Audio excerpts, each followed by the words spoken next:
Hi, I'm Devaa Haley Mitchell, and I'm going to tell you a story that I rarely tell in public. It's a story that I've written about, but I do not like to talk about it. But I think it's an important story to tell, and so I'm going to tell it. When I was in my 20s. I had graduated from my master's degree, and I had gotten a really fancy job that made me feel proud.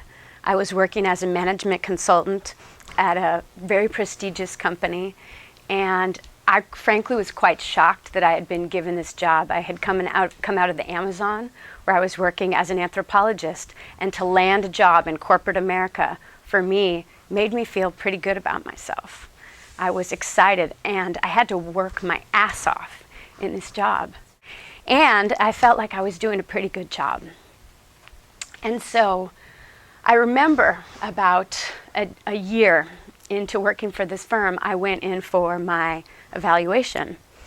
And because I've been working so hard, and because I knew I had good rapport with my teammates, because I knew my clients liked me, I went into that meeting feeling pretty good about myself.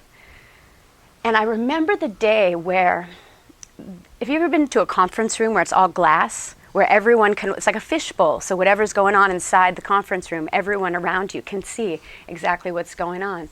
So I remember walking in that day, seeing my colleagues walking around and feeling a chill in the room. Like I was feeling kind of good walking in, but it seemed cold, like they had turned the temperature way down.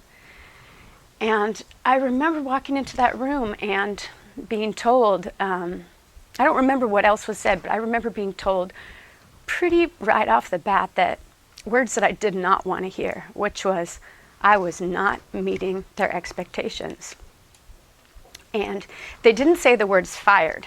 They didn't say I was fired, but they said that they thought I would be much more successful somewhere else. But for me, and I realized this was a major failure. I was someone who'd been an achiever my whole life, and my identity was all tied up in this good-looking job with this good-looking paycheck, being flown around the world first class. I felt like I was on top of my game, but I was being told flat out, I'm not meeting their expectations.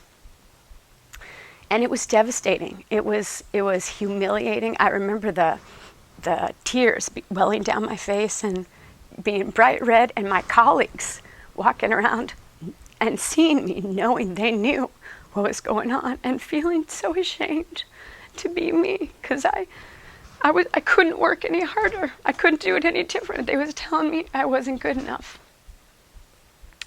But what I didn't know then, that I know now, is on that day, they handed me my life back, because I was living someone else's dream. I was not born to be a management consultant. That was somebody else's story of what success looked like, and I had bought into someone else's story. And so they handed me it back when they told me it was time to look for something else. And I went on to get a job as the executive director of a nonprofit, where my calling started to line up with who I really am. And it was a gift. And what I learned later was that people who are the most successful, do you know what they have in common? What people who are most successful have in common is the number of times they have failed in their life. So I'm here to tell you, how many of you have ever felt like you failed? You don't even want anybody to know how bad you think you failed. I'm here to tell you that if you are failing, you are one step closer to success.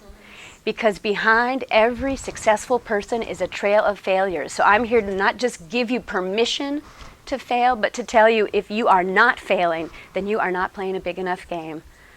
Let's all fail together and know we're on our way to success.